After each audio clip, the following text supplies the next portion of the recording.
to episode 194 of the Cats podcast. I'm host Caleb Peng, and no one overslept today, so we're all here. We did it. We did it, everybody. I don't know, Steve, if you watched the last episode on YouTube, but yeah, I've watched it back. Both Tristan and Kaz threw up the numbers, the episode numbers in your stead. So I tried. I find myself really incapable of counting when I have to listen to Caleb and I think it works great. What Tristan and Kaz are trying to tell you through that little segment is that you're replaceable, is what they're saying. So heck. I thought Kaz was trying to say that I'm irreplaceable. She's like, oh, I can't do it, man. Yeah. No, please don't make me I had the joke planned out before she said that, so I just went with it still. Like, technically, you're right. It didn't make as much sense when she said that. Tristan technically didn't say that you weren't replaceable, though, so I'll go with that. Tristan, please, I need this.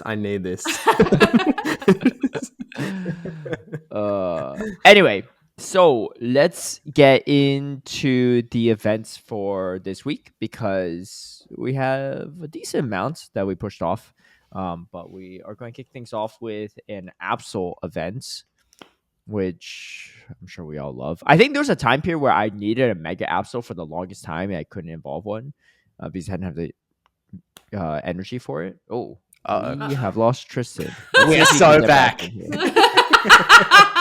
Okay, admittedly, he was frozen for a bit. I just wasn't sure if it was like he was still there or what, but we'll keep rolling with it and see what happens when he rejoins. So yeah, but anyway, you know what he's trying to say? He's not replaceable. No, replicate these no matter my sleeping issues, I can't pull a Tristan. I'm not that good. Wait, Tristan, are you good? Can you hear us? Because we lost you for a bit, but I don't know if you lost us. I can hear you now. Yeah, it was weird. I don't know what happened, because I'm connected to my Ethernet, but all of a sudden it just froze up and I couldn't hear you guys. But I refreshed and it seems okay now. Okay. Wait, can we do a delay test? When I say the word now, let me know when you hear it. 1, 2, 3, now. Okay, I hear it. Oh no, that is a lot. About 3.5 seconds, maybe. Yeah. Okay, we'll keep that in mind. We really are so back. Let's do the hand racing thing for now until maybe it seems like it might be stabilizing a bit. Yeah. Okay. But all right, Mega Absol Raid Day. It is Sunday, the 23rd, this upcoming Sunday from 2 p.m. to 5 p.m. Also, if you are hearing this episode at a more timely manner, that's because we're recording earlier, and I'm technically on vacation this week, so I need to do it. But we'll try to be better about I will try to be better about posting it. I think sometimes it's because we record later in the week, so we can't possibly publish it any sooner. But I think if we try to aim for this earlier part of the week, we can do it. The thing is, the good news is last week we wouldn't have covered any of the scope. Yeah, stuff we've just had some early, so that's true. Yeah, we've just had some scheduling challenges the last couple of weeks where we need to record on a Thursday or Friday, so it happens sometimes. Yeah. Okay, but anyway, Mega Absol Raid Day. It's this upcoming Sunday, 2 p.m. to 5 p.m. It's interesting because usually when we have megas back, it's for a whole week rotation, but it's a specific raid day. Remote raid pass limit increased to 20, which I don't know how many people are going to hit that limit because it's Mega Absol Raid Day. But you know what? Yeah, maybe it's not even a new Mega Evolution. Normally we get a raid day and there's a debut of a new Mega Pokemon, but this is one that we've had on several occasions before. Yeah, but you did. I don't know if you scrolled past it, if you were going to come back to it, Caleb, but there is an attack availability update in here as well. I have not got there. Well, thank you for the teaser. That now I'm more excited. Well, you also receive up to 5 additional free raid passes from the gym. If you pay for the ticket, you get 8 additional raid passes as well. Some other rewards too that you can read through, and they'll be only effective during your 2 p.m. to 5 p.m. local time. So not technically you could remote raid Absol during this to get extra bonuses, but you get rare candy XL. Actually, that's the main bonus from getting the ticket, but it's only during your 2 to 5 p.m. slot. So keep that in mind if you're going to do a bunch of remote raids the night before. You're not going to get the increased rare candy XL. But okay, yeah. So what's the attack update? Yeah, scroll up. Scroll up. Oh, I It's must at scroll the- past Yeah, it. you missed Oh, it. my yeah, bad. It's at the very Okay. top. Dude, I completely just breezed through this. Brutal swing. It gets brutal swing, which I don't think it makes Absol that much better. Nah, but it's also like it's not a you have to raid to get it. It's just in its move pool now, so it's just there. I'm not really sure how, like, why this is what's happening, but sure. Look, Next move. Scopely, if your goal is to see if people are still interested in remote raiding a bunch of stuff, this ain't the test subject, you know? I'll just put it that way. It's also not even a raid exclusive move, so the amount of people that are actually going to raid it are going to be even much lower, right? Because you just TM afterward. Just and, add a like- little asterisk. Please don't take these numbers seriously. Yeah, yeah. Also, because like if you're PvPing too, who cares about raiding for Absol? You want the PvP IVs for it, right? So you're not going to raid for them, and you're never going to use this in Master League, right? I mean, okay, let me humor them for a little bit. What is Absol ranked? Okay. Well, let's have everyone take a guess at what Absol's ranked. Did you look it up? I've spoiled it. Yeah. You spoiled it. Okay. Well, Kaz and Tristan take a guess what Absol's ranked in Master League. I'm gonna guess definitely over 100. Like, Whoa. Yeah, way down, I mean, way yeah, down. 155. that's a good guess. 155. I'm gonna say I'm gonna aim Yeah. even lower and say it's like 196. Like, You two are optimistic. No, it's 564 Oh! for the shadow variant, 585 for the non-shadow variant. 500, God. Yeah. It's pretty bad. I mean, I'm just going to scroll down there just to see what's even around in that area. And I thought maybe like I don't know. I thought maybe the mega might be worth something, but they don't. They have yet to give us back. well, a okay. To be mega fair, capable, that's me like, simming the lead, non-mega so. variant, right? Yeah. So it's not. Oh, okay. So it only hits 2856. So I mean, I get it, but like, when are we ever going to have mega mastery again, right? But also, if you're running a dark type mega, just use like Gyarados or even Tyranitar. It's going to be better than Absol. So if you want to run a dark type mega, if you want to be boring. but also, when is the next time we're even going to have a mega Master League again, right?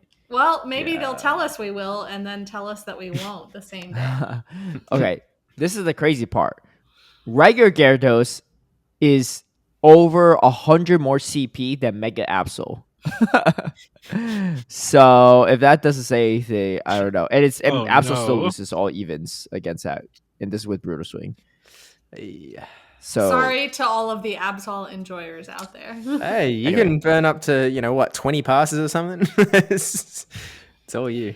Scopely, don't take it seriously, right? Don't take this one seriously. If this is what you're doing, don't take it seriously. All right. Let's take a look at other events because that one's a little bit on the underwhelming side, but that's okay. They don't all have to be great.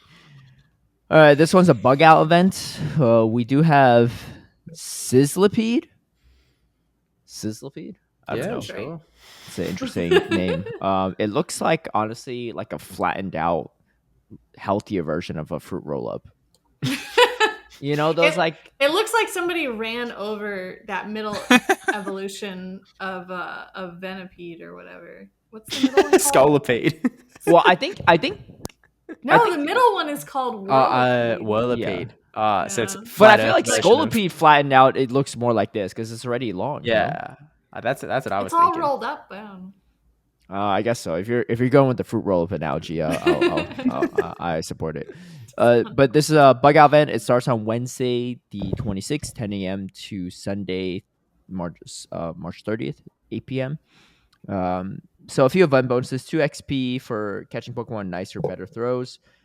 Increased candy for nicer, better throws. Increased candy XLs for nicer, better throws for obviously level 31 and above trainers. Lore modules attracts Sizzlipede. Man, it's like hard to say. Sizzlipede during the event. Increased chance of encountering Shining Whirlpool and Shining Venipede. And If enough Pokemon caught from the help of a single lure module, additional Pokemon will appear near the lured Pokestop. I think that's like a new thing, right? I've never seen that before in a previous Yeah, event. that's kind of a weird little addition. I don't don't hate know. it. It rings a but bell in the back of my head, but maybe it is new. Hmm. I mean, it's Kinda never reminds something that me I've of, engaged in. Oh, that Yeah, it regardless. kind of reminds me seems of the new. blue raids from Community Day. Oh, seems- Yeah. Uh, It seems like thematic though, right? Like more bugs like swarming to a location. yeah. That's true. You know, true, good point. Yeah, they bugging out for sure. So Sizzlipede, and it technically does evolve into Scorch. So they are obviously making their debut. They're both from the Galar region, Sizzlipede, and then Uni 50 Candies evolves into Scorch. And then the various Pokemon will frequently appear more in the wilds. They're all possible shinies, they're all just bugs. And then if you're lucky, Cutiefly as well, also can be shiny. Uh Nothing too fantastic in raids or anything like that. Yeah, that's about it. Okay, so I guess obviously everyone's asking, is this PvP relevant? Yeah. Bug fire isn't a type that we've had before, is it? It is a new unique typing. What does that do for you? I mean, No, I it's can't not. imagine it's good because fire is We terribly have a- defensively, bug is terrible. I just don't think that it's. Yeah. Double weakness to rock. No, we have the Larvesta family. Oh, Volcarona is firebug. Oh, yeah. Well, I mean, that's no good, but that could be Volcarona's fault. So Sizzlipede won't even hit 1500. It goes 1186, so unlikely. Maybe a little cup. Scorch does at level 19. It's a rank 1. 0.159. Interesting spread. It has Ember Bug Bites so far in P-Poke, but who knows what they actually get. Lunge, Bug Buzz, Crunch, Heat Wave are the charge attacks. Honestly, not the worst charge attacks. Nor Fast X. It's not nothing good either. It's not like Incinerate, right? Or like Fury Cutter or something like that. But yeah, I don't know. Let me see what it looks like in Ultra League. For the it's a little less bulky than Beedrill by the seams. Ooh, that's pretty bad. Yeah. How much does power up to? Well, Beedrill doesn't really hit anything close to 2500 at least, right? I was looking at So- Great Oh. League, Great League, Great League. No, Yeah. I know. I'm just saying, Yeah. like, at least like there's a slight leg up it has in Yep. Ultra League is compared to Beedrill. Okay, so looking at a Swampert as a comparison, it's about 200 less stat product than a Swampert, a little less than that actually. So that's higher attack than Swampert, about 13 less defense, and same exact stamina. 0.15 is in rank 1, so something to keep watch out for. I mean, I think it might be not terrible in Ultra League. Bug Bite, Bug Buzz, Crunch, like it has dark moves for the ghosts and stuff, but probably nothing Sounds too crazy. Limited meta to me. Limited meta, Yeah. save a good one because who knows when they buff it. Look, the fact that Grumpig is top in the meta, like anything is possible, right? So just One keep that in move mind. update away. Or Mhm. 2, I guess. Or 3. Yeah. But that's pretty much it for that event. We got a Fuzzy Buddy Embrace Fuzzy Buddy Research Day event. I'm sorry, can you say that one more time? Fuzzy Buddy Research Day? Okay, now add a marshmallow. Dude, I'm not too bad at tongue twisters. You know, this is a tricky one. Don't say it in school, right? Because it could get in trouble. But I slit a sheet I slit, and on the slitted sheet I sit. Not bad, right? Not bad. Be careful though. I'm not. No, you win. You can have that. I'm not the pheasant plucker. I'm the pheasant plucker's son. I'm only plucking pheasants until the pheasant plucker comes. Pretty good. My God. Why do you have all these memorized? Oh, I have a lot more, but we'll be here all day. Anyway, Fuzzy Buddy Research Day. Can't twist me up on this one. Saturday, March 29th from 2 p.m. to 5 p.m. There's a bunch of event-themed Pokemon that seem, I don't know, whatever. Teddy Ursa, Cubchoo, Pancham, Stuffle. Like, I guess it's like, stuffed animal, teddy bear stuff you want to hug, I guess. I was going to say, seems specifically bear related. Yep. Very. Teddy bear Only picnic. PvP relevant thing that's spawning is probably Bunnelby. I mean, I guess Bidoof to a degree, but I feel like Blastoise outclasses it these days as a rollout water type, and then Slakoth obviously Vigoroth is nerfed, but maybe they'll bring that back one day. This is Sentret. like a really Now that weird. Furret is so good. Yeah, this is a really weird event because there's like nothing really going on here at all. It's I guess it's like to match the Safari Zone going on. I don't know. Is it? Because so There's a it says Pokemon at Go the, City yeah. Safari participants or something. I don't know. Oh no! They're going to have this event during their event too, dude. I don't even want to That play this event if I'm at the Safari Zone. Yeah, Yeah, what the heck? like what? I've paid to travel to a city, play in this event that What? again there's I've been paid for, and I'm gonna get 3 hours of the fuzzy buddy research. Well, it event. would just be during center stage, Ugh. which I don't know what that means, but it's probably like a specific area. So No, we'll take center stage. Take Sounds like center it'll oh, be the take main center event. stage. Sorry, I thought I said we'll be at center stage. Okay, yeah, so that's it's even gonna worse. be the featured event for those 3 hours. That's kind of Honestly, me even mentioning this, I feel like it's not like you should put this on There's- count. You should put this on count to not play the game during this 3 hour span.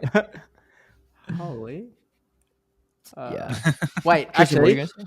Yeah, there's been a lot of frustration from people that are going. Mhm. There's been a lot of frustration from people that are going to the safari events because, like you guys have said, like they've, taken the time out to go to this event, spent their money on travel and lodging and food and stuff, and they're going to play like the safari event, and they're frustrated that like 3 hours of their gameplay is being taken over by this event. Dude. And like they weren't like this wasn't announced in advance before they bought their tickets and stuff. And like the thing that I don't understand is like Niantic knew they were doing these city safaris on this day, right? I think Steve said there's 4 different city safaris on the same day. Like, just don't schedule an event that day. Like, I don't know why this season needed so many events. Like, they could have just like done one less Community Day Classic if they really wanted this Fuzzy Buddy event and put the Fuzzy Buddy event on the Community Day Classic day. Or just don't do this event or like cut back Mega Absolute Raid Day or something. Like, I feel like they're like just cramming the calendar with like several events that are subpar and probably could have been skipped or waited till a later season. And then instead they're jamming something on top of people's city safari, which is going to make people not happy. yeah. I wonder if it's like they have a quota to hit, but also because they're selling tickets for all these events, they're trying to make a little like extra cash on it. I just don't know how much they're really making off of these kind of events. I No, mean, maybe I'm sure there's some people that just like buy tickets for literally every event, so maybe it's like a small influx that they still Yeah. get, but still, it just seems. But I don't know. so Like useless. Tristan pointed out, it seems kind of cringy to do when people have like bought the more expensive ticket and planned travel to a place and be like, oh, by the way, this event that everyone gets access to is going to take over your exclusive event that you're here for 3 hours. I get the frustration. Well, And it was already on the calendar. Yeah, So, that like, is the crazy why? Maybe like Niantic gets all of the revenue in the game until a certain date, and they're just trying to get as many last little cranks of the chain to the very last moment, I guess. But one thing that we skipped over that I'm a little surprised, I didn't realize it either, is that there is Pancham in here, so you can get your Great League Pangoro, It's from research. which is level 15, which Yes. Pangoro is higher than that. So it's Great League Let's Pangoro. smell. Okay. The So stats won't be cheer. ideal. Yeah, you have to They have trade them spawned to get these good in the IVs, wild. but- Yeah, I know. But Yeah. okay, I'll take it. You know what? It's something. For me, It's not terrible, I guess. For me, it's not terrible. For people at City $2. Safari, it kind of sucks. yeah. Yeah, unless they really need a Pancham. But for If- Caleb in particular, If Caleb this is doesn't great. have a Great League Pangoro after this, Yeah, Yeah, we're Caleb, gonna need to see your Pokemon inventory after this. Say event, less. Caleb. I'm putting it in my calendar. Don't put this in your calendar. Put it in your calendar to not play the event, he says. Yeah, except for me. Because Everyone but Caleb. I've added it to my calendar. I just said Pancham. That's all I have on my calendar. I will understand. You know what? Maybe someone really does love me out there, Niantic. Maybe someone does. They heard the last episode and they created an event way before I even aired the last episode. What a homie. All right, so there's that. So I mean, if you're looking for a Great League Panther, maybe it's actually not too bad. But outside of that, a little underwhelming. However, we have another event too, Stunning Style event. This one looks like it might be a little bit better. Well, I don't think it could be a lot worse. But April 3rd, Thursday, 10 a.m. to Monday, the 7th, 8 p.m. Next installment of the special research, blah blah blah, all that stuff. You get Kufu candy. Yeah, it just like further some Might and Mastery special research, of course. And then trainers who complete the special research will encounter a mythical Pokemon Marshadow. So this is our second Marshadow that we get, if I'm not mistaken, right? Well, Oh, no. actually, If you keep reading, it is the research that basically everyone has access to. But if you got the special research from the previous Go Fest, this will reward you Marshadow candy, Yeah. not a second Marshadow encounter. Dude, I don't know. That's okay. Anyway, event bonuses: 2 XP for catch a Pokemon, increased chance to encounter shiny West Sea Shellos and East Sea Shellos in their respective regions. Honestly, Gastrodon's pretty strong in this current meta, in my opinion, for both Ultra League and Great League. So that is not too bad, I guess, especially for if you need XL candies. And then we have the debut of the Wild Bull Pokemon Paldean Tauros. So there's 3 variants. Combat breed Paldean Tauros is in the Iberian Peninsula. Blaze breed Paldean Tauros, Eastern Hemisphere. Aqua breed Paldean Tauros, Western Hemisphere. Where's the Iberian Peninsula again? I Yeah, feel let like me I haven't heard those 2 words since like Spain. preschool. It's Spain Oh, it's and that Portugal. little. That's like Spain. That's Spain and Oh, Portugal. like the Raging Bull. Spain and Portugal. Oh. Portugal too. Well, and that's It is the also combat where, one. yeah, that's also where the Paldea region was like sort of based on. Right. Yeah. I'm very cool with them having that exclusive. As long as it sucks in PvP because I don't want to miss out. Wait, do they have different typings? It's like one fire, one water, and one fighting or something? I feel like they might actually be different. Yeah, I think so. Let's check out Google. I mean, I feel like the Pokemon company has yeah. been really good about limiting very exclusive regional stuff. So, like even if it's like really broken, they probably would just like have it banned until it's more widely accessible. Yeah. So, Hold So Lucha they that thing. They all share a fighting base typing, but then the Blaze breed adds a fire typing to the fighting typing, and then the Aqua breed adds water. So Right. oh, they're all fighting type. they're all fighting type. Oh. It's just the Aqua and the Blaze like have their sort of. Wait, what do you mean respective Halucha that thing? elements. Halucha was never banned. No, but it was going to be good, and then they nerfed it pre-release. Oh, I don't want them to do all that. I'm No, I'm he okay means, with it just like ban it if it's like still usable. Because yeah, what they did to Halucha was I don't know criminal. I feel like, especially in a meta Rude. where only like Medicham was a viable fighter. So and that could have been one way to switch it up. But anyway, yeah. Outside of that, nothing too crazy in this stuff. Time research, you get more Kufu candy and stuff. Is there anything else good? Nothing really, right? It's also worth noting that the Paldean Tauros, it looks like, will only be available from raids. Oh, Okay. 3-star raids. Oh, that means okay. Well. So I was going to say like, oh, well, at least like when I go to Worlds or whatever, I can just dish out these whichever hemisphere I'm in, Eastern, I guess, Eastern Hemisphere Taurus, and go yeah, give me some stuff. But now, 1, I'm not going to do that many raids, and 2, people can just remote raid into it if they really want it. So yeah. And by then, Scopely might have already made everything unlimited raiding. We don't know. Unlikely, but Steve, send us raids. look at your friend list, man. You'll have to be lucky and catch the one time I do a raid. Getting the one from like the Iberian Peninsula though is going to be tough though. Yeah, Because like there's going to be so much demand for it, and there's not that many trainers in like Spain and Portugal, relatively speaking. Everyone's going to want it. That's true. well, I mean, I'll just camp my friend list. Paul Asher, I'll wait for you to do raids. Yeah, actually, not the worst idea. Palasha, Steve actually doing raids? This is amazing. Hey. Take advantage of Maybe this I'm just being a opportunity. little facetious. Oh, something else to note about the raids is Rockruff will be available in 1-star raids, and the Dusk form will be available. I know you were searching for that for a while, right? Yeah, because I didn't have a good one, but I have some okay ones now. Okay.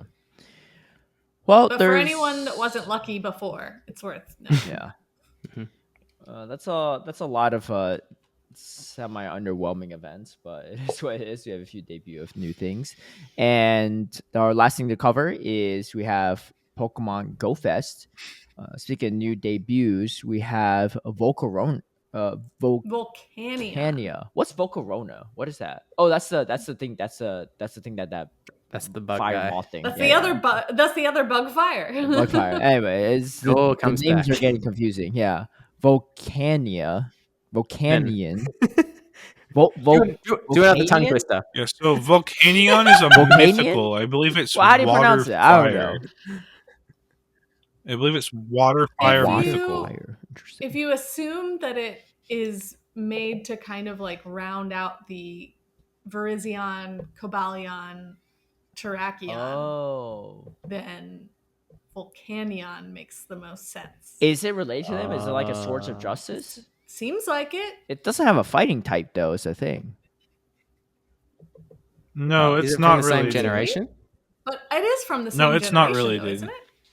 'Cause if it Or is is, it then not? it sounds a little bit, especially when it's a mythical. It sounds like It's it. from Like when Gen I read 6? this, I was like, right. It's Gen 6 and right. Cobalion is from Gen 5. Okay. So it is a gen Interesting. late. So I mean, that I don't think that would disqualify it, right? Because we have Regis from multiple different generations that are true. technically related. Came Reggie later. Gigas, Reggie Lecky, Reggie Drago. Yeah, that's So, true. but that doesn't mean that necessarily that they are related to. I'm just saying that shouldn't disqualify it. It's just Yeah, a but name. this is saying like, right? This is saying like Inteleon and Vaporeon are related because they ended. No, but Eon. also, I look at think the guy. It's a He bit does of look a little stretch bit here. Terrakion-y. Like, I mean, I mean, I personally wouldn't have thought that until you all said it. So That's where my visual learning senses went. you know, in the time we discussed this, I'm sure a simple Google search can figure it out. I'll leave it to one of the three of you. impossible. No, I'd rather speculate wildly. yeah, let's I will spread misinfo. I will say the banner photo of Volcanion on the Pokemon Go Live website talking about this event. Dude, the background kind of looks like a snapshot of like the LA fires, and they just threw Volcanion on top Oh of it. no! I don't know what it's supposed to be. Is it supposed to be like lava or something? I don't know. It looked like a city burning in the It's background. like a but- volcano. yeah, but maybe it's actually just volcano. And I'm just like looking at the image weird. I know. Just but be a that's just, like, what volcano. came to my mind at first. I don't look at volcanoes very often, but LA fires, I've seen. Okay, so venture into the enchanting realm of Pokemon Go and unveil fresh revelations. This will be debuting in the Go Fest special research. Obviously, you need to have a ticket to encounter it, and if you go to any of the in-person events, you should get it. But I assume if you go to the global events, you'll get it through your global ticket. So no worries there. And then you could buy all the various tickets. Early bird tickets have sold out for Osaka, but the regular ones are still available at this moment in time. Oh, they'll be available for purchase in early April, I should say. And the tickets for New Jersey and Paris, France are all available, I think, for early bird stuff too. And it looks like we get Gogoats spawning, at least in the New Jersey Oh, Go really? Fest. Yeah, no, it's it's in the global as well. it's in the global. Okay. Oh, So really? hopefully, well, all the Go-Go I've been training for, I guess, like are pretty useless. Bombardier as well, though, which is nice. I mean, I don't mind. More accessibility is nice too. And some Pikachu with some type of hat will be. Oh, Halucha's going to be in France, dude. Let's whitelist everything. I mean, I guess that's whitelisted, but let's rebuff it. It looks like Halucha's going to be available at all of the in-person. Oh, that's true. Yeah, I missed it. Yeah, it's in all three. Yeah. Let's bring Halucha back to what it could have been. You know, why not? It's more widely accessible. Wait. I think they're bringing Skidoo out of sort of the limited accessibility because now they've replaced it with that like donkey, right? Yeah, Mudbray. Yeah. Mhm. Yeah.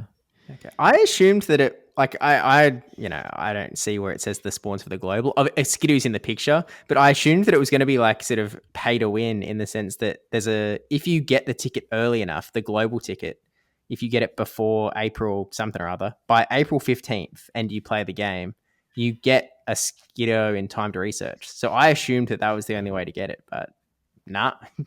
there's just I guess you've got more chance of a hundo Skidoo if you purchase Yeah, the global ticket. I my guess is the in-person events will probably spawn more though. I'm Yeah. still okay with them green lighting it because everyone could theoretically get one, or like trading for it should be a lot more accessible. Yeah. But I mean, I'll put it this way: like, I feel like it's probably easier to acquire one through trades than it is to get a Halucha through trades. Yep. But sorry. Then to get a Halucha trades at this moment in time. Obviously, if Halucha's all over GoFest, then it'll be just as easy to get Halucha. But I'm saying because they allow Halucha to be available, they just like had it a bit nerfed in the competitive series. Then I think they should like Gogoat be available, even if it's just like I don't even get trade for. I don't know. That's just my take. Obviously, I wish it was more accessible, but Scopely going to do what Scopely does. It's probably more of an take pre-decision before they sold, but. Okay, and then you also get early access to crowned shield and crowned sword forms at in-person events. So this is actually pretty big because it's going to be the different forms of Zacian and Zamazenta. Yeah, These are going to be insane. They're steel fighting and steel fairy type, right? So these are going to reshape Master League completely. Honestly, I'm pretty okay with that because every time they bring a new. These are gonna like completely because like they brought like what the two different Necrosa forms, Dustmane, Dawn Wings. Then we got White and Black Huron. Like I think these additions, even like Palkia and Dialga Origin forms, I think they're like nice shakeups for Master League because it makes Master League a little bit different, but it doesn't really impact other leagues. So I'm okay with that. Can you explain why they're good? Probably the typing. Well, I mean, we don't know what moves they have, right? But just typing alone, it's Mawile typing. Yeah. So they have way bigger stats too, I believe. Mm-hmm. And the steel typing. So like especially think of like how dragon centric Master League is, and then Crownization is steel fairy is gonna triple resist dragon.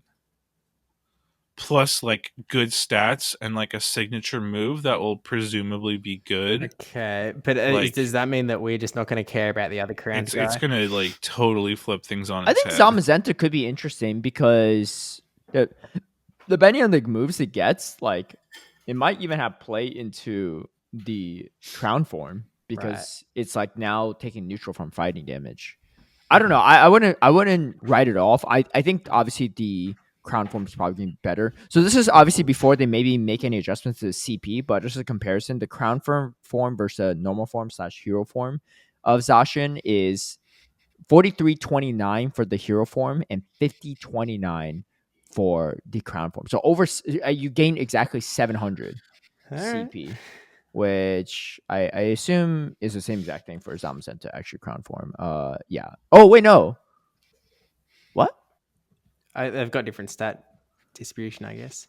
Yeah, I think the Zamazenta might just not be updated in the system / PV Poke because right now it says the crown form actually has less CP, so that can't be right. Interesting. But but hero form has the same exact CP and stats as the Zacian. So my guess is the crown form of Zamazenta will probably be similar, if not identical as well. I don't know. Okay, guys. I've reviewed all the information. I've made my decision. I think these things are going to be good. All right. Thank you for your input. You heard it here first. We would lost without you. All right. And then we just have like random information on the various GoFests and stuff like that. So yeah, if you end up going.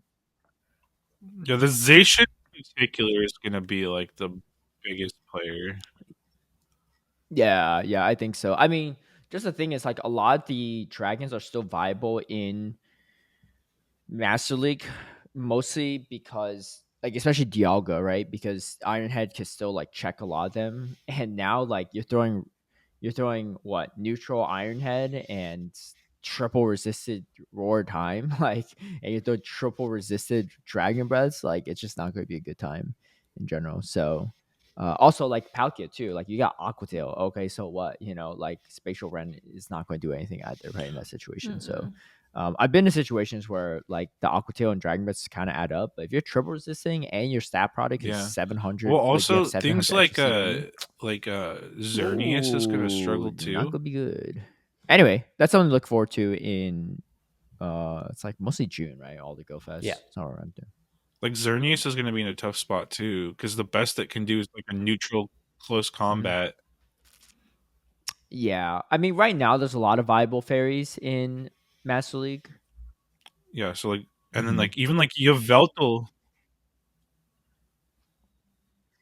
Where's interesting?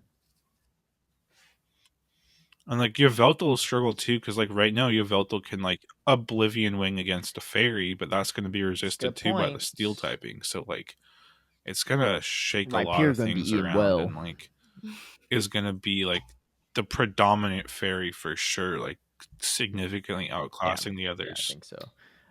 Yeah, it's gonna just completely wall off a lot of the fairies too, like Tapu Bulu. I think even in Amherst too, I believe it just completely walls off. It resists the flying grass and fairy moves. Right. So Wait, question: does it beat Absol? I don't know. I'm gonna have to sim it. The when we question get the on full stats. everybody's minds. Yeah, What's Brutal Spin Absol- going to do for it? Absol does have Mega Horn Probably that not. is what? Super resistant. I was gonna say, are we still talking resistances here? Double resisted. Anyway, that's gonna do it for our events. It is time now for Kaz's Corner. It's been a while, right? When's the last time we did this? It's actually been a while because we've kind of like had Right, this and weird Quorum, we had like people, Yeah. in and out. people stuff like not people not being able to be here as consistently for the past few weeks. But I've had this one since I think they announced like the Foy Coco Community Day. Oh yeah, that's all right. I've just had it sitting in my pocket waiting for a time to sign. And since it has been so long, we're gonna do a double score reward. So you can 2 earn, points. can I gotta earn take up the to lead on this two- one. Can earn up to 2 points today I Okay. can catch up in big. Kaz's Corner. I'm locking in. Although this is a fun question, I don't think anyone's gonna get it right. It's Heck. hilarious. Dude. Don't pick obvious So- answers. So, Skeledirge has a fiery bird on its head that changes shape when it attacks. Why is it able to do this? Okay, And now, yes, you can look up a picture. yeah, because here's my first thing. I didn't realize there was a bird on its head. Right? There's a bird on his head? Where? Wait, okay. Well, it doesn't show up in the default picture. Secret Is that? feathers. I guess that's the I flyer around see it. it. Oh, I see it. It's on the It's on his nose. nose. Yeah. Oh, holy smokes! Sometimes it's weird. It's weird because in some pictures it's on its head. In other pictures it's like on the like right above the nostrils. Yeah. So I don't know why that is. I haven't been able to find a conclusive reason. Interesting. Yes. The question is, the bird changes shape when Skeledirge like attacks or sings. Yep. So how or why is it able to do that? How or why is it able to do that? The bird looks the same in all these photos, though. Yeah. I have a It does a little guess. dance. It does a little dance when you click on it and go. The bird does. Oh, okay. I know that it's not going to be relevant for the thing, but I'm going to load up my app so that I can play that as well. So what's the specific Well- question again? Why does it change shape? Or why is it able to change shape? Yes. Why is it able to change Okay. I've got a default guess, and I'll see if I come up with anything better by the time that the other two do. shape? I told you this is a fun one. What the heck? Secret birds, secret feathers. Kaz's Corner. is Of course, full- there's a So bird bad. there. It's just full of avian mystery. Cause this corner is evil. Or I could look at the pre-evolution stuff too, right? It's a very It's a very muted dance when you tap the, like, it kind of just jumps a little bit Yeah. on the Can I ear. look at the pre-evolution stuff too, like pictures of it? Yeah, sure. It That sounds doesn't like- exist in the pre-evolution, but Okay. whatever. It's not going to get any insights from the. Why does it change when it attacks? Changes shape, you said? Yeah, it's able to move and change its shape a little bit whenever Skeledirge like sings or attacks. Think about What? the Skeledirge itself. Okay. Okay. Think about the Skeledirge itself. Oh, hang on. I've got a train of thought. Where is this going?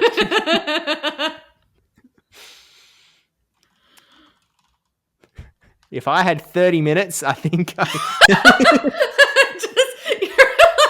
Steve's train of thought is in the station and he's just trying to buy a ticket. Chugga chugga. Alright. I went like very specific with this one, so I'm probably off. But if I get it right though, ooh, I deserve like triple points. But I'll take two. I'll take two if I get it right.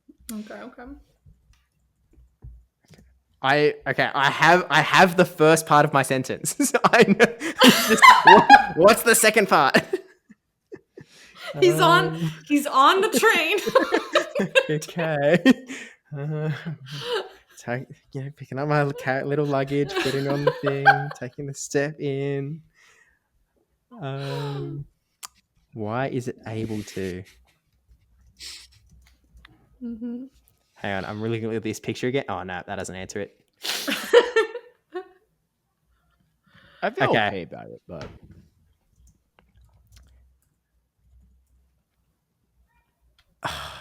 Why? Okay, sure. all right. I'm ready.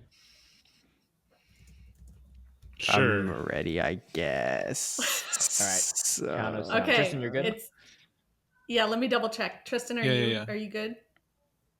Okay. Yes, I'm good. So hit send in 3, 2, 1, enter. Okay. So Josh says its mouth is open, which allows it to move.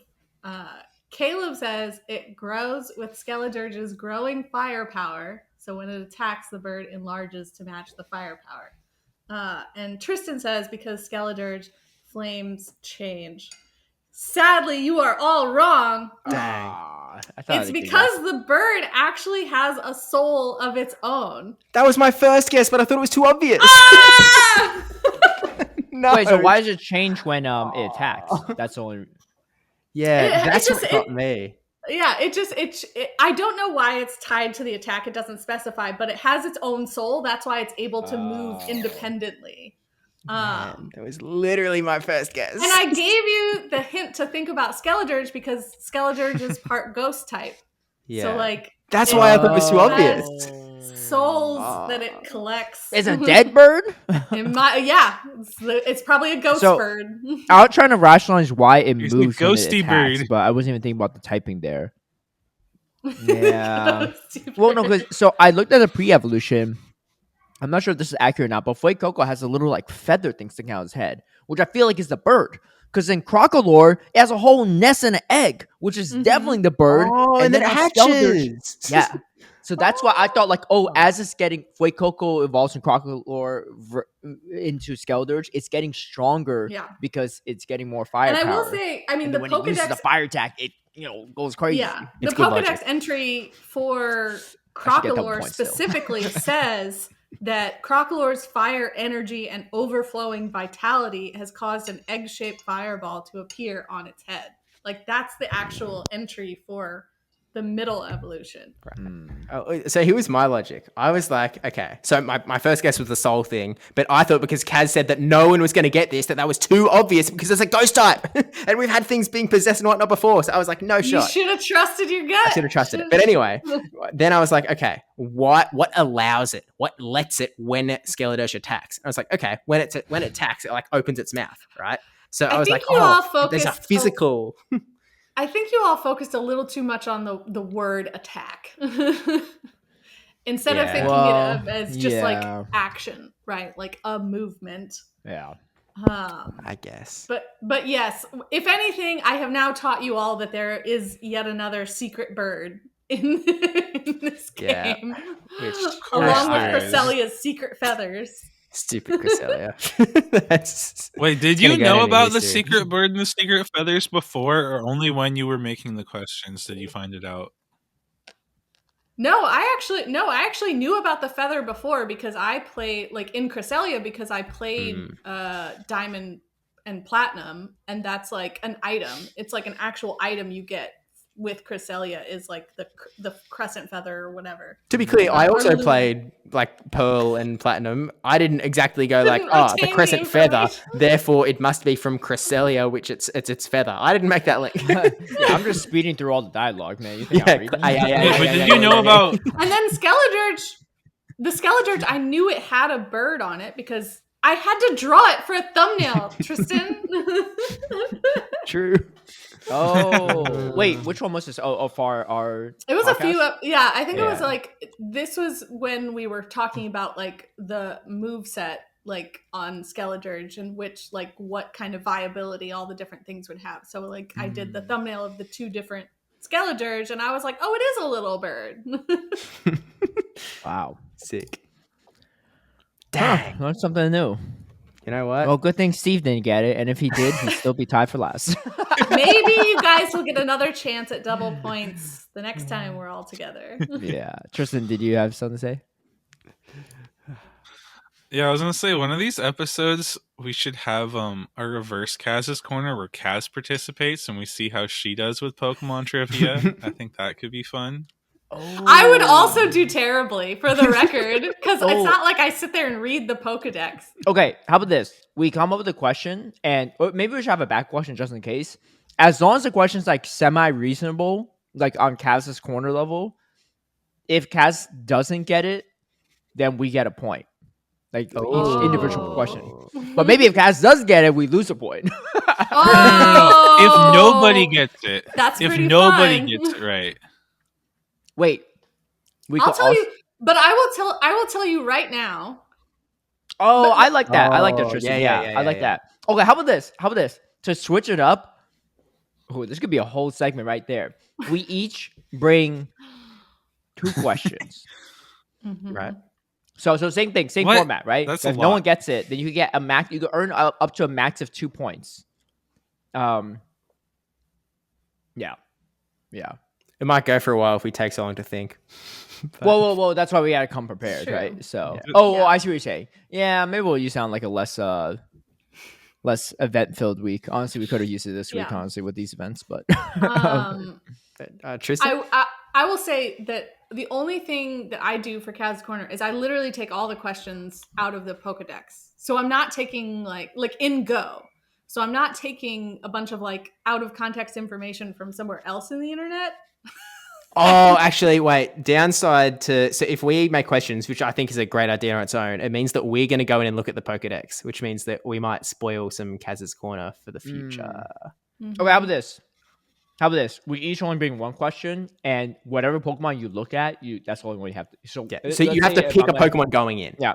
You know, say I'm saying, I'm Go Cupfu, right? Yeah. Then I have to do whatever Cupfu is. Yeah. So that way we don't spoil too much. Okay. I will tell you though, if you guys go that route, some of the Pokedex entries are like Stock. not very information heavy, you know? Yeah. Because at first I was gonna do a question about like Fuecoco itself, Mhm. but it's like it just lies on warm rocks and absorbs fire energy. Well, I guess where does Fuecoco get its fire energy? Like I don't. Warm I rock. mean, yeah, I would get that wrong. We'd all get it wrong. To be fair, it's kind of a bad question because we wouldn't get it. So yeah, that's what I mean. Like sometimes you look at an entry and there's just like there's not a lot of context there for you to like draw a question from.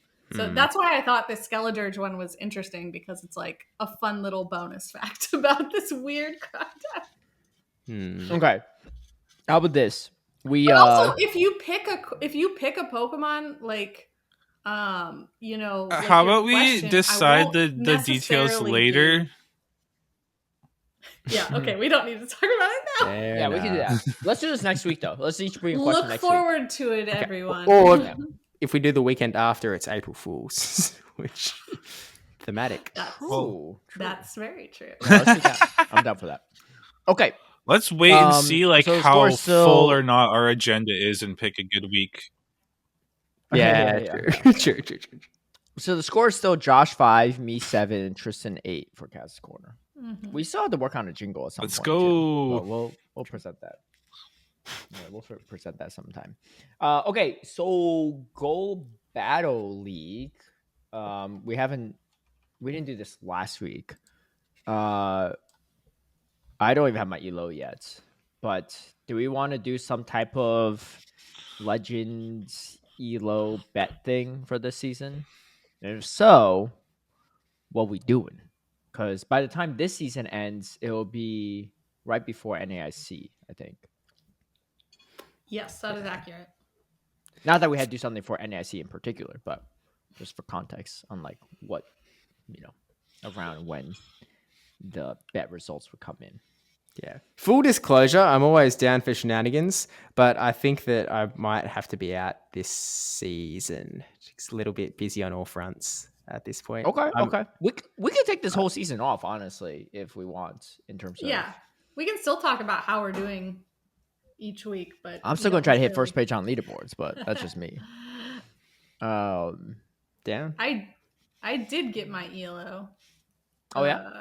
And it was like not the best when I got it, but I've only been going positive since then, so it's been going pretty good. Yeah, have you I'm done doing- Ultra League? No, I'm doing scroll because I like the limited formats better. Dude, Ultra League is freaking Wild Wild West, man. The Oh my amount of God. people running stupid teams that make no sense. It's just like, I get it, right? Like, it works. But they're just running like, for instance, I lost to a team that was Greninja lead with a Feraligatr in back and a Giratina in the back. Okay, first off, every fairy lead, probably you're cooked. Every electric lead, you're screwed. Every Virizion lead, you lose too, /grass.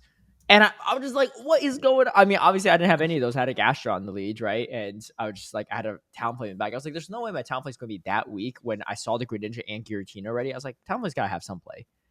No, it was not the case at all. So, anyway, You Ultra League's would think. all over the place. But I actually really enjoy Scroll Cup, me personally. But yeah. Interesting. I feel like most people don't have the opposite take in that they hate Scroll Cup and that Ultra League is the way to go. At least, to be clear, I'm a Scroll Cup guy. But well, to be clear, you probably didn't play that much Ultra League, right? No.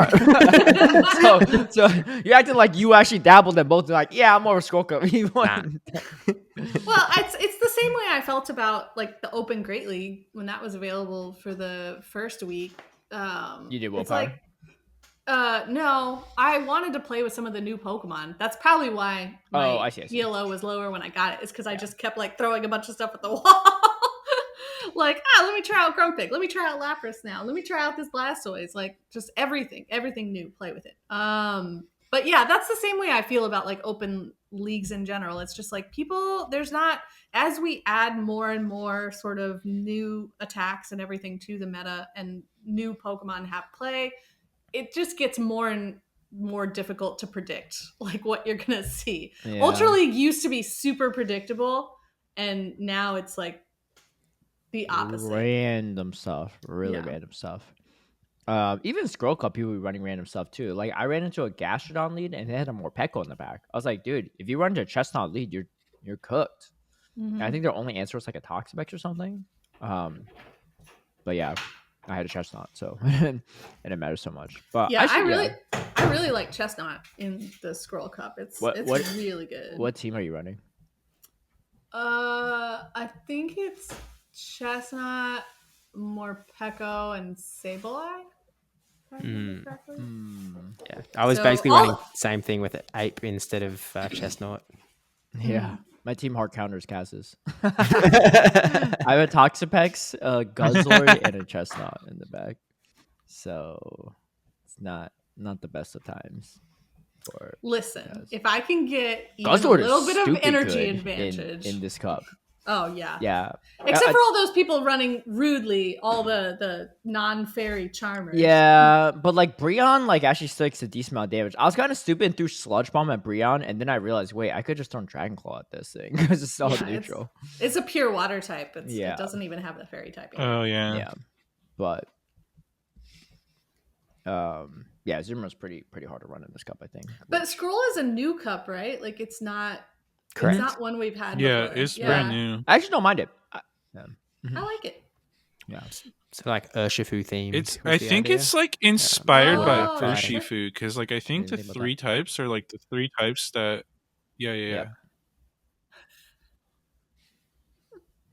Yeah.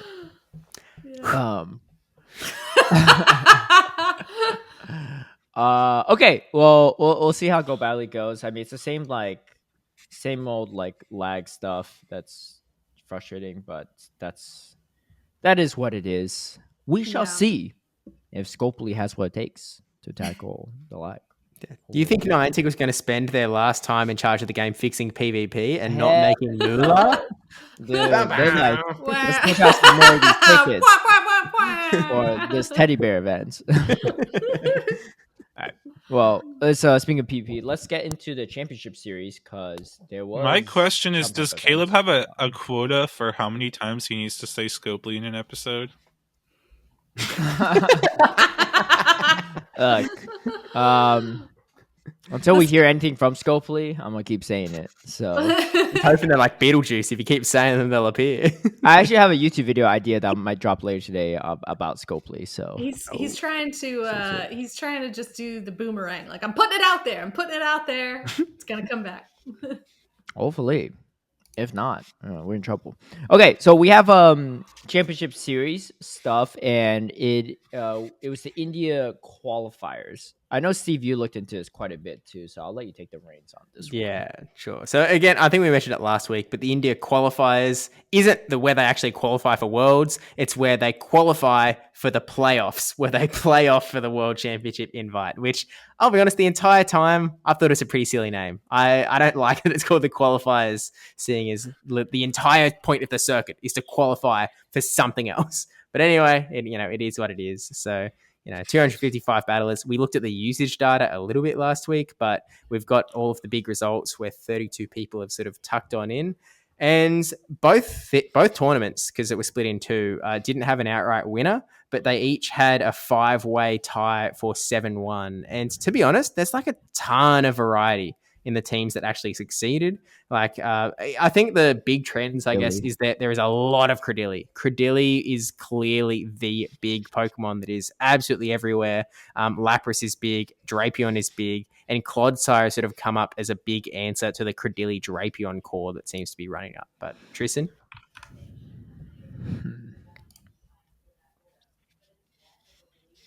Yeah, I was gonna say, it'll be interesting to see because I think the variety is sort of due to two factors.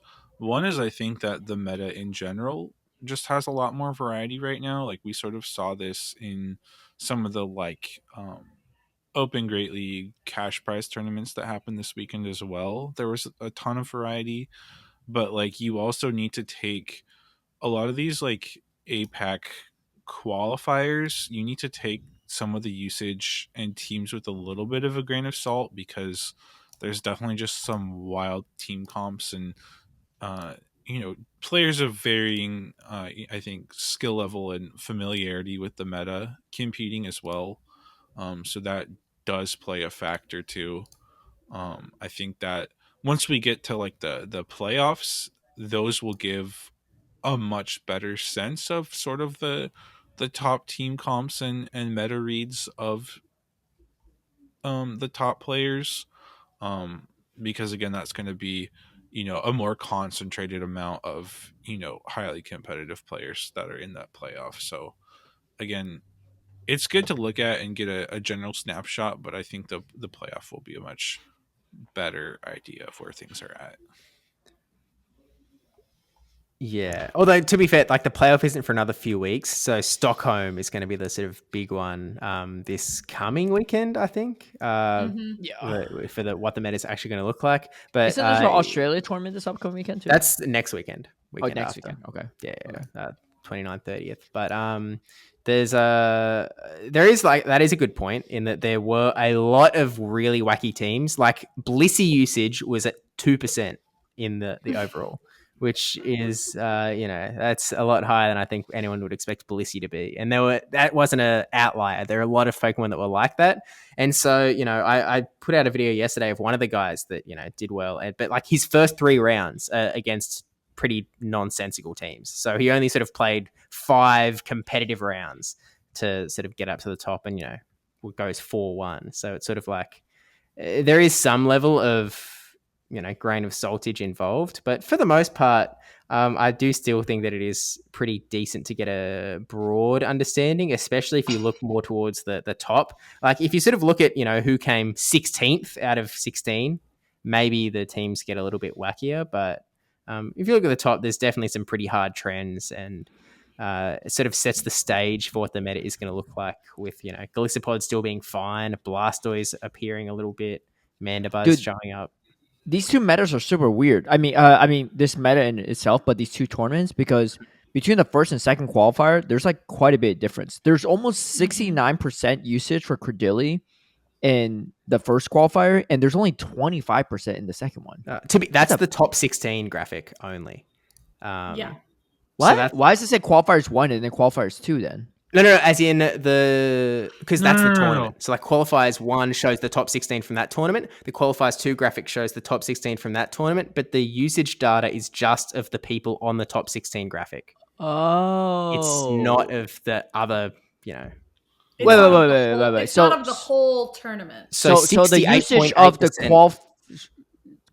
Okay, wait. Say again. So say your thing again. So 50% of the top 16 teams had Lapras, I think. So the percent CRADILY that's showing. Yeah. So 8 of the top 16 teams have Lapras, which I think is correct. On the Dracoviz graphics, those percentages are just the percentages of.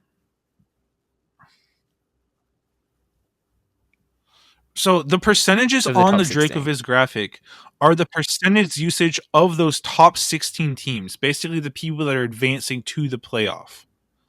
So it's not 68% of all the players that used CRADILY. It's 68% of these top 16 teams had CRADILY on it. Oh. Yeah. But in my opinion, that's still pretty wild, because that's still like it's the same Mm-hmm. region. This is like, if LATAM and EU had different metas, but that makes sense because different regions. But this is like the same region. They just got shuffled in, right? And somehow CRADILY. That's actually even more interesting to me, because it's not a usage difference; it's a performance difference in between the two qualifiers.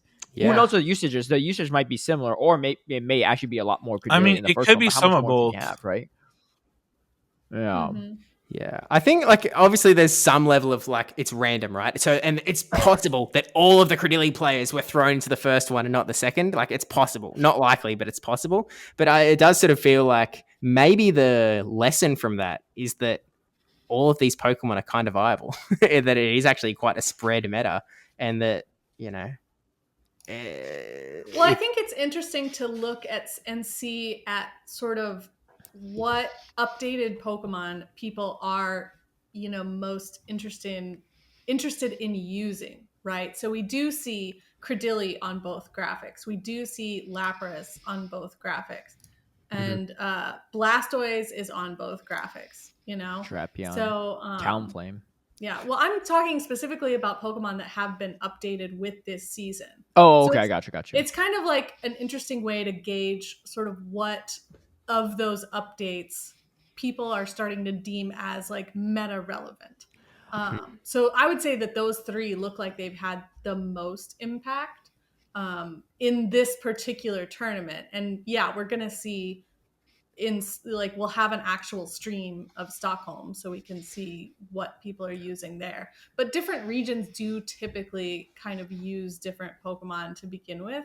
So it'll be interesting to see out of these sort of updated Pokemon, which ones stay continue on into other regions, I'll say. I will say one other thing is that the second qualifier that had 25% CRADILY in the top 16 only had 7 fighters in the top 16, whereas in the first one sorry, I got it opposite. There was only 7 fighters in the one that had almost 69% CRADILY usage in top 16, whereas in the 25% CRADILY usage, they had 12 fighters, so like almost double the amount, which means that my guess is it's much hard to pilot. It was much hard to pilot CRADILY in that second qualifier, maybe because of the fighter usage more than anything else. But I don't know. I mean, Superior usage was the also players higher. in here are still solid, right? If you look at the players that made in top 16, so like some of it might just be a coincidence more than anything else. Tristan, you had something to say? Well, yeah, I had 2 things. On the note of what you said, Caleb, I think you have it backwards because the tournament with the lower CRADILY usage, there was just 25% usage of Primeape, right? But the one with high CRADILY usage, there was 25% usage of Pangoro and another 19% usage of Primeape. Right, but is that more than the combined Pangoro and Primeape and other fighters in the first qualifier? Well, actually, the other one does have a lot of fighters that just aren't in the top 12 usage. Like, I'm just watching down this Annihilate, Metacham, Pangoro, Toxicroak, Primeape, Annihilate, Primeape, Pangoro, Annihilate. So there are a lot of other fighters. Well, I don't know I'm if just saying I Caleb- counted the fighters, and Okay. there's 5 more fighters in the lower usage. Yeah. It's But- just that but I they're more don't know. spread out, so they Okay. don't show That's- on the Yeah, graphic. Yeah. That makes sense. That makes sense. I don't know. I'm curious how this and I was gonna say it's interesting too because turns out. It's interesting too because that second qualifier has like a Zoomerl in the top usage for qualifiers, but like Azu didn't make that in the first one, so there's definitely some differences. And overall, it seems like there's just going to be a lot of variety, and not as much highly concentrated usage in terms of overall usage or like day 2/top cut type usage, which I think will be interesting to see how it plays out. And sort of like I wanted to like retouch on what Steve pointed out earlier, that I think like Clodsire is going to be making a comeback because it does beat the CRADILY. It can beat the Drapion at least some of the time. It beats Galarian Weezing, which I think is going to be a player. It beats the Wigglytuff. It beats the Primeape. It beats the Pangoro. And then depending on moveset, you can be pretty decent into like Mandiba's Talonflame as well. So I do see Clodsire potentially making a comeback after it's sort of dropped off recently. And then I think the other one that's a little underrated, that I think is going to see a lot of play is Superior, because it does win that head to head with CRADILY. Also is pretty solid into the Lapras, especially if the Lapras doesn't run Ice Beam. But even Ice Beam Lapras, Superior is pretty solid into it. And then it's good into stuff like Claydol, any other mud slappers, and then has like neutral to positive matchups into like Sableye, even Primeape, Pangoro. It beats the Blastoise, beats the Azumarill. It's decent into Clodsire, etc. So I think that the Clodsire and the Superior both have pretty good matchups into a lot of the expected top meta. So I could see those both having a good amount of play as well, in addition to like some of the newly buff stuff. That's a good call out too, because jump love usage will probably drop if Clodsire usage goes up. Because you just have like not as much play into the Clodsire. I mean, even with like acrobatics, aerial ace, it's just like you just take way too much damage, I think. So yeah, and also Watch like Marto if Cradilly, win. And Jump Love doesn't like the CRADILY. Marto's like, yeah, I'll show you. yeah, exactly. Jump off also doesn't like the Cradilly, so a grass type that can fight back against it is also kind of annoying. But we'll see. We'll see. But I think it could be. Meta looks interesting for sure. We'll see kind of how that continues to go along. And then you said we have Stockholm this upcoming weekend. Yeah. Yes. Is that the only one, or is there like a Latin tournament Yeah. too? I think That's the only I think one. it's only Stockholm. Yeah, it's all I've got in my calendar. Okay. So we'll keep an eye on those things. And yeah, that's gonna do it for the championship series. Let's close it off with some YouTube comments because we haven't covered those in a hot second. Unless anyone has any last thoughts on the championship series stuff. Nope. Nah, that's all right. All right, let's take a look then too, because we had some stuff from the previous week's episode as long as the one that we posted more recently. The one we posted more recently might not get as much comments so far because we posted it only a few days ago, but because we're recording this earlier than usual. Artemis Dragon says, "Can we get a drawing of Tristan whenever he's unable to have a video image?" And then, so who's Josh says, "Can we get a Wheel of Doom or the blue screen of death added, please?" I'll work on something. Maybe.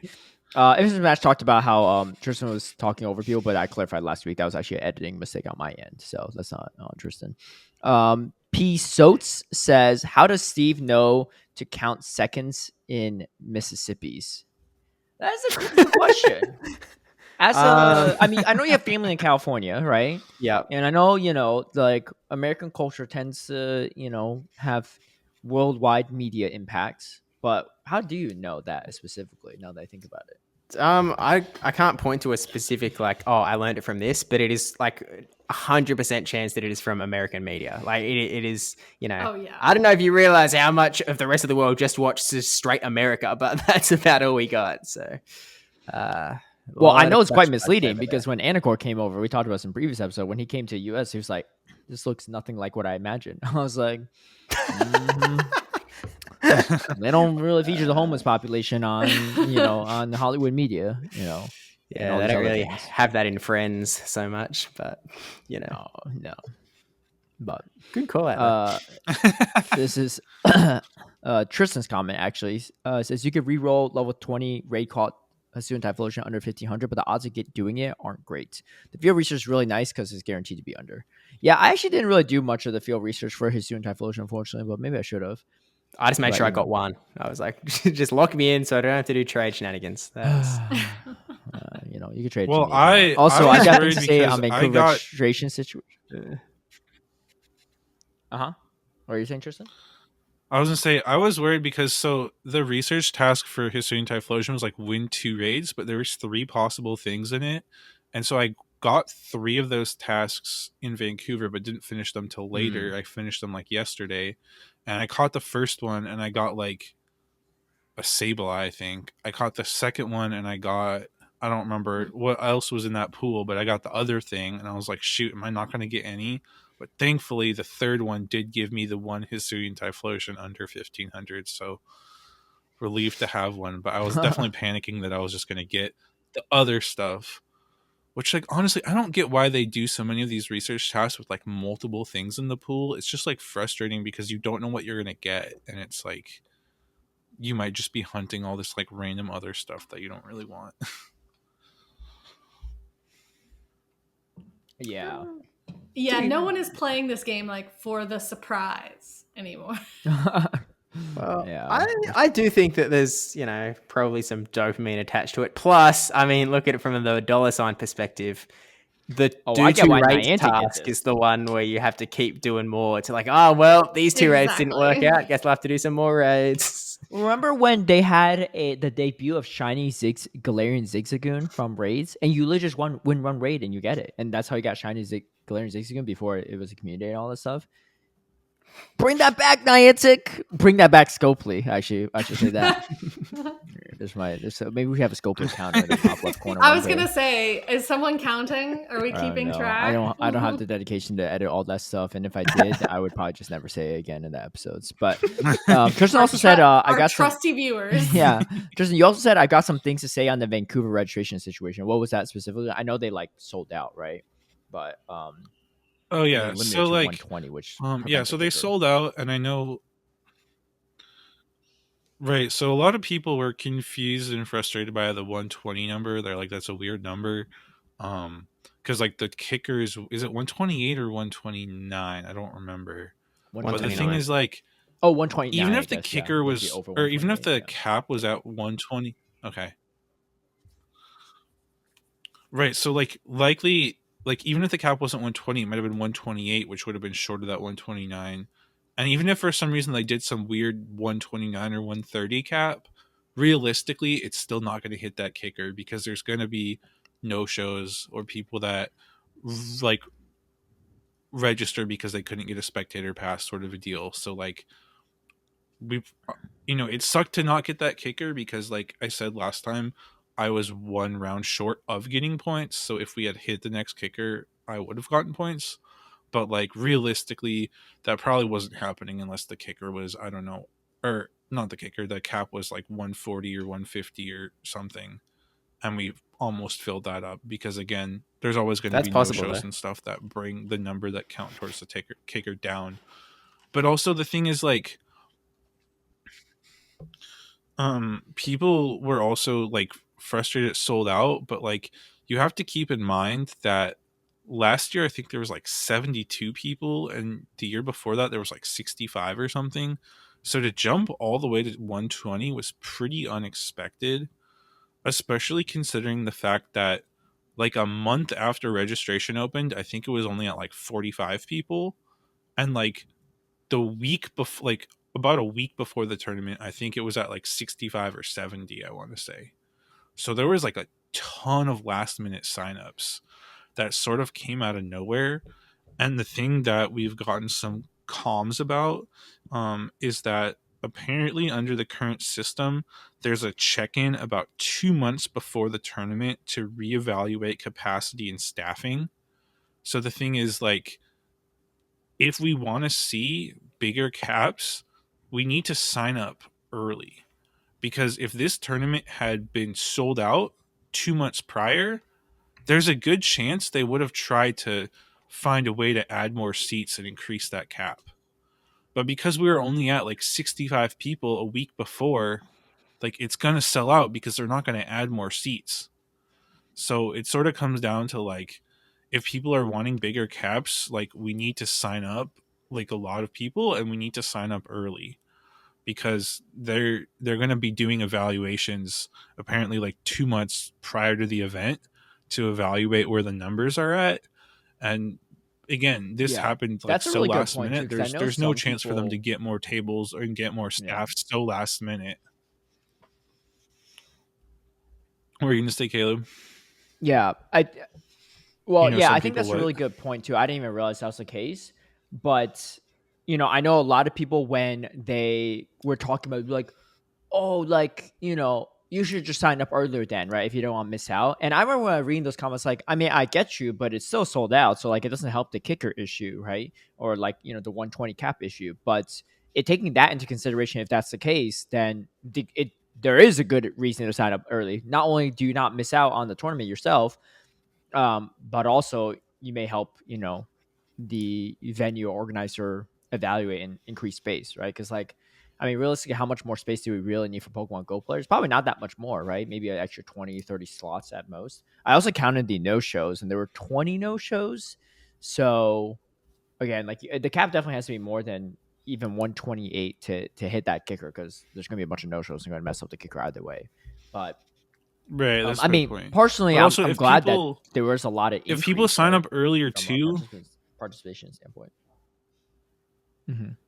I was like, if people sign up early too, because like the thing is, if you don't sign up to the last minute, there's a higher chance of people who can't get into other games. Like if the spectators also sold out, they're just going to sign up for Go, and that's going to be a no show. And it's like if you sign up earlier, there's not room for those people to sign up, right? So we will potentially have less no shows in that case. Like, but everyone waited till the super last minute after all these people who just wanted to get into the venue probably signed up for Go, right? That's probably why we had like 20 no shows. So like signing up earlier, good, if you sign up early enough, there's a chance that maybe the organizer will see the numbers and try to increase space. But also, if you sign up early enough before people just trying to get into the venue, at least you're keeping those spots for actual Go players who want to compete. So at the end of the day, it's just, again, I get some people might not know till the last minute if they can go or not. But like, if you know you're going to go and you're planning on going, make sure you sign up as early as you know. because that'll help us Yeah. demonstrate more numbers and keep more spots for Go players, maybe even get the caps increased. Yeah. For the record, there are 145 signed up for Atlanta currently. Sign up now. 145? 145. That's good. Hey, I'm glad they have the space for it. Hey, you know why? Because people signed up 2 months early. Well, I don't know if 2 months early because it's like less than a month away at this point. Yeah, it's it like was almost just exactly under 1 a month month. away. Yeah. Yeah, it's just under a month away right now, and that's already at 145. That's absolutely insane. Yeah. Pretty nuts. Okay, and Tristan's remaining I'm parts of excited conversation for thing. Why Atlanta. did you guys have to tell Caleb about the June dragon thing? Well, I guess we know what we're guessing for June. If I'm not right about May, well, we might. I might be right. I might be right. Tristan also says I agree that the only good part of Unova Tour pretty much was rating. Overall, I feel like Go Tours have gotten worse year after year. Kanto Tour was easily the best one in my opinion. Yeah, outside of like having to fight all those trainers with like their random stuff, you don't really get too much out of it. But I thought that was still good outside of that because I remember that what was that Wigglytuff Snorlax person Fable. Yeah, that guy was. Wait, that was in Joyride. Oh Right, he yeah. commentates for the Japanese stream actually. Yeah, I right, that was in no. Oh no. Am I thinking about the right guy? Yeah, he commentates right for. Or am I thinking about something else? I think you might be right. Yeah. Because I see him like every year. I'm pretty sure. Yeah, because I think that was what I said to him in Yokohama, and I saw him last year in Hawaii too, because they have their own Japanese streaming commentators. It was Really Midget nice guy. Sage was the dragon guy as well. Yeah. And then Kanto Tour was the best one in my opinion. Then Johto Tour was a bit worse. Hoenn regressed some too, and Sinnoh Unova Global Tours have felt very underwhelming. I know they want the in-person experience to be better, so it's worth it for people to go. But the Global Tours have felt very lackluster in the last few years. I wish they would do a paid ticket with better bonuses and shiny rate rather than a free ticket that's much less a much less fun experience. I mean, that's the thing though. Even the paid ticket wasn't that good.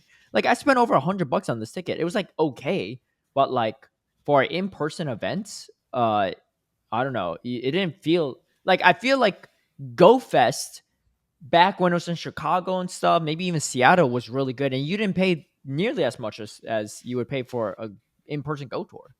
But there's way more going on, right, for a Go Fest. And it's not like I was at the Unova Tour any longer than at a Go Fest.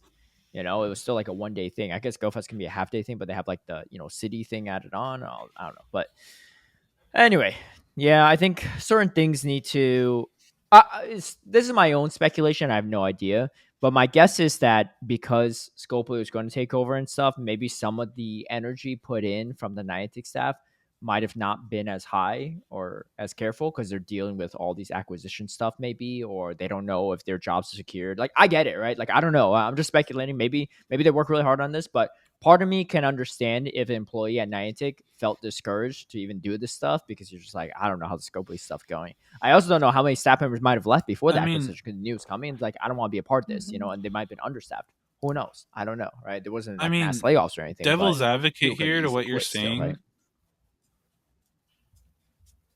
Devil's advocate is like we don't know when the Scopely stuff sort of panned out. Like it might have not fully materialized till after the event, and also we don't know what employees did or didn't even know about it. Like for all we know, it was only like John Hankey and a few of the other senior leadership, or maybe the whole company knew.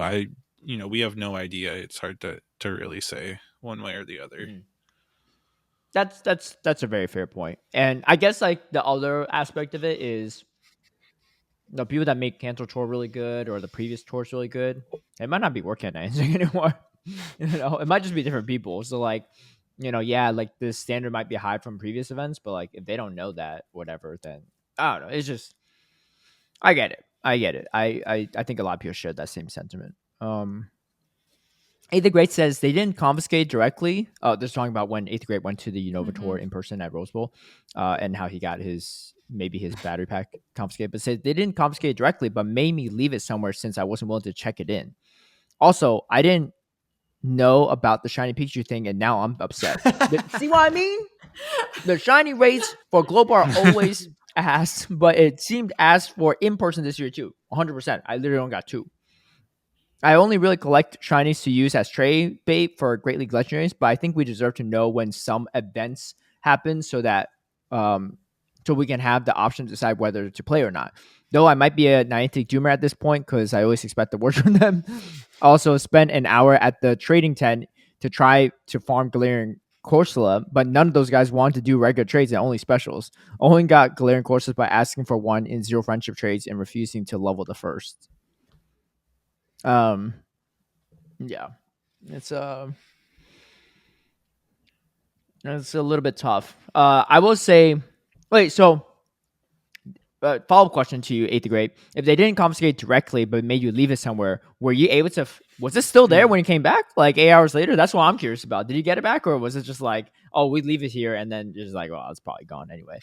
Also, isn't that a concern as well? Because like I am assuming that one of the big reasons, the reasons why you're not allowed to bring it in is for things we shouldn't say on YouTube. But like if it's just something sitting, electrodes, electrodes. But if something is sitting there unattended, isn't that like worse almost? It's there's a bottleneck of people waiting in line. Just throw it into the bushes and hope no one finds it. Yeah, if you make it past security, you're safe. But anything before then, you don't know what's going to happen. I mean, I guess that's the case for most security lines, right? Like if they do confiscate someone that's dangerous at the front of the line, then like everyone behind the line is probably at risk to a degree, I guess. My other follow-up to that for the Galarian Corsola, I didn't get a ton off of this method, but I did a decent amount. I will say the clear backpack is kind of nice for this, is I had the clear backpack and I wrote on like one of these index cards, I wrote Galarian Corsola, like looking for Galarian Corsola. And a few people stopped me and offered to trade some. Some of them knew me though, so that was like also like, oh, like I watch your YouTube channel, so they understand why like I was looking for PvP stuff. But there were a couple, I think there was like maybe... No, I think everyone should trade me were a PvPer, but at least they knew I was looking for it because they saw my backpack, right? After they start approaching me. So that could be a way, right? But that's kind of how I did it. It was still kind of hard. I get it though, because trade tent stuff, like it's usually people looking for specials because most people aren't PvPing. But yeah, I look forward to hear from 8th grade on the update there. Okay, so Who is Josh has broken down each guess out of a possible of 8 points. Kaz, for our community guesses for our challenge. Kaz, region, Unova, 1 point. Pidove, 3. Flying normal, 2. Typing at final stage, flying normal, 2. Wait, what does this mean? So, and then, this is just so we doubling can up look the at the thing is and say like weird to me. when they. Sorry, go ahead. Announce it, we can like what Steve was saying is like once they announce it, we can go in and like figure out how many points everyone has. But it just seems weird to me to like double the points for typing. Like I feel like we should just award it for either the first stage or the final stage, because like it's just sort of almost unnecessarily doubling the points for that, I feel like. Yeah.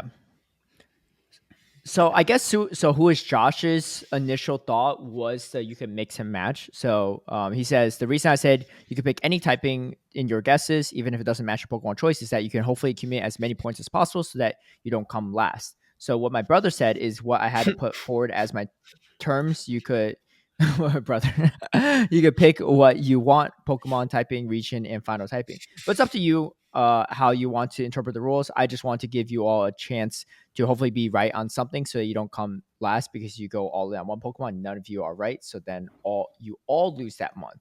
But going back to if you all win by some miracle, cough, cough, Frigirbacks, I'll put it to whoever's losing Kaz's corner then is the ultimate. No. Hang on. No.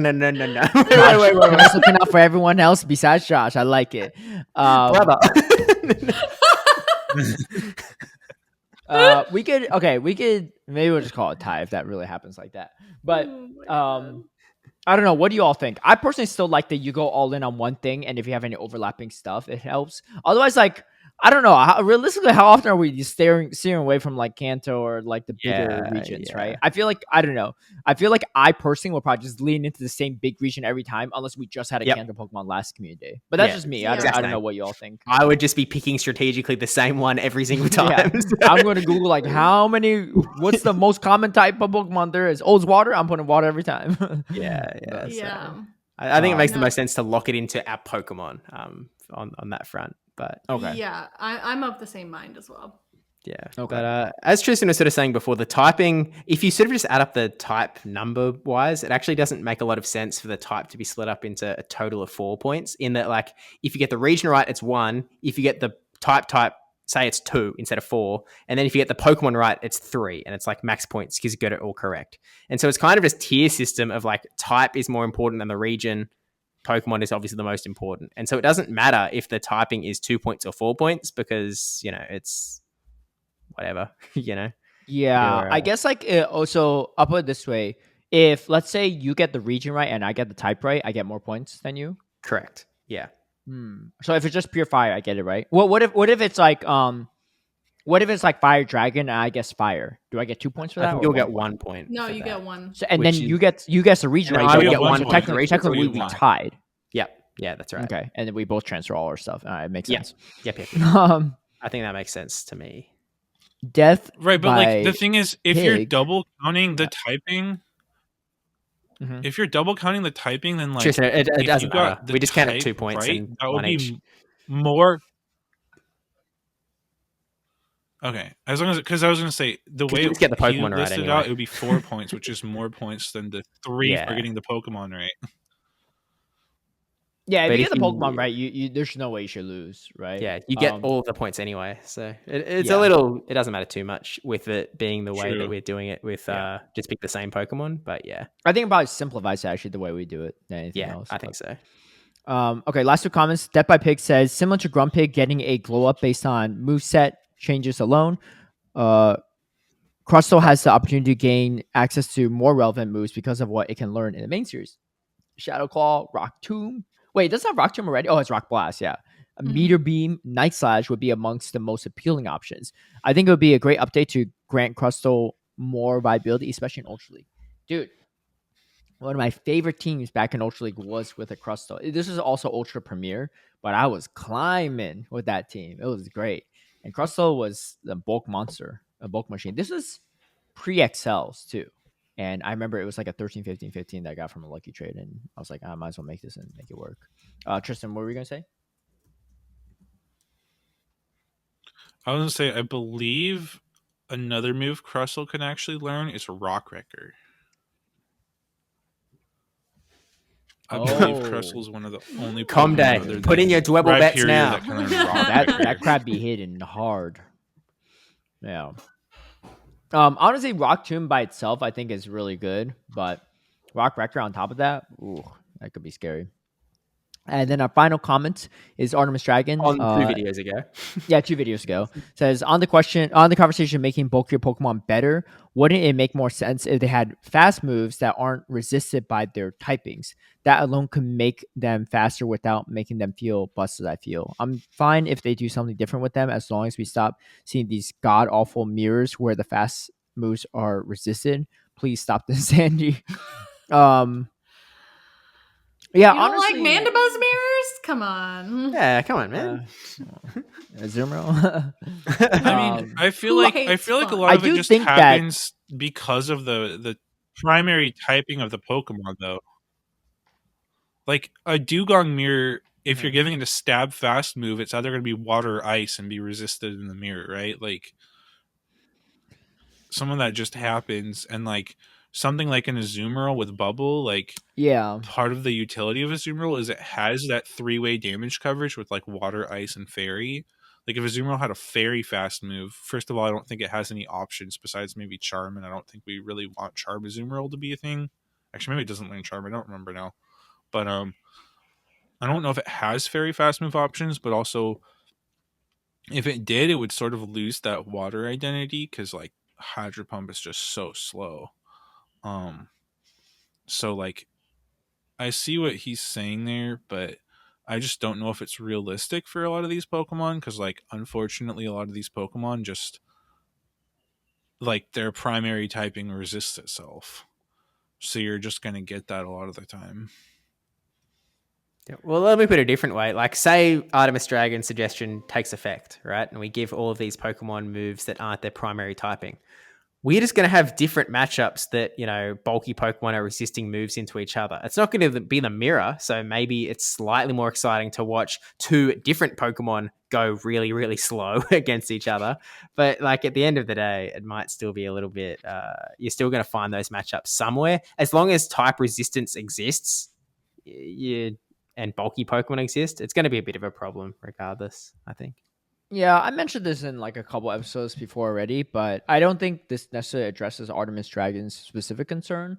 But I do think that if every Pokemon had a potential third charge attack, it could speed things up a bit, right? Because obviously not like Azuma's not going to be like throwing thunder in the mirror, but like if it does vary the pool a bit, then you can have better coverage moves even for like your counters, right? For example, actually, I can't think of a good example, but I don't know. That's just my thoughts on that. I mean, I think I agree. I think the game could be more dynamic in general, and there's a lot of ways to address that too. But yeah, we'll stop the comments here because there's only a few comments on the more recent episode because that was only posted like a few days ago.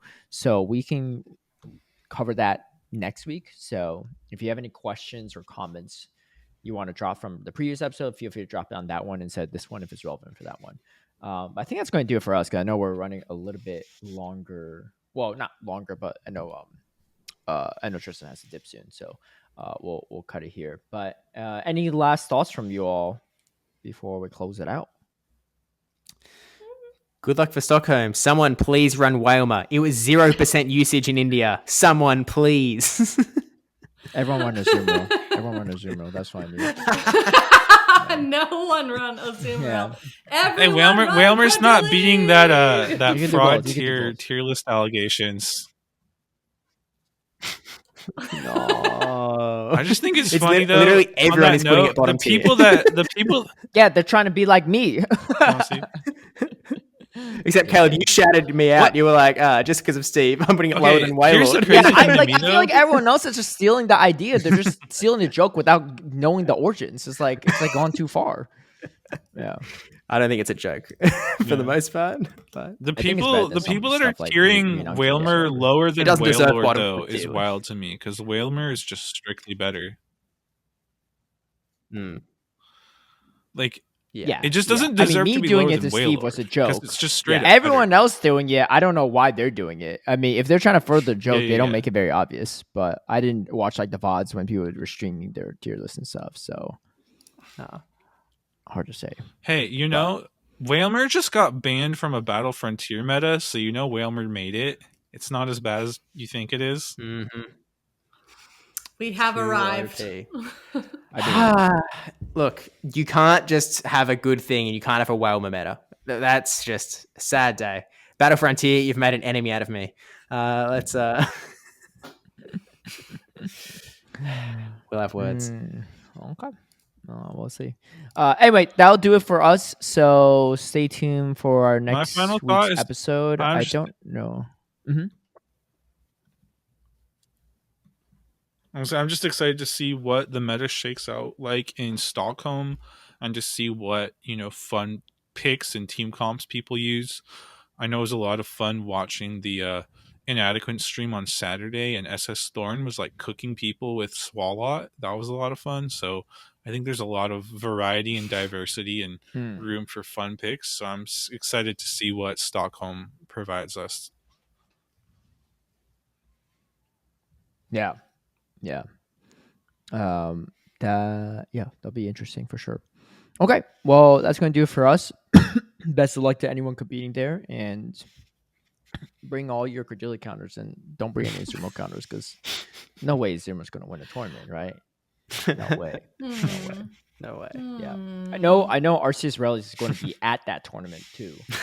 So 6 grass types. No better way. Yeah, this is technically the first tournament, major tournament outside the qualifiers, I guess, that could even run all this stuff. And what better way to prove him wrong than the first possible tournament in his home continent? Make it happen for me. Anyway, we'll catch you on next week. Peace out. Sorry, I can't find the stop button. Where the heck's my mouse? Make it stop! Somebody make it stop!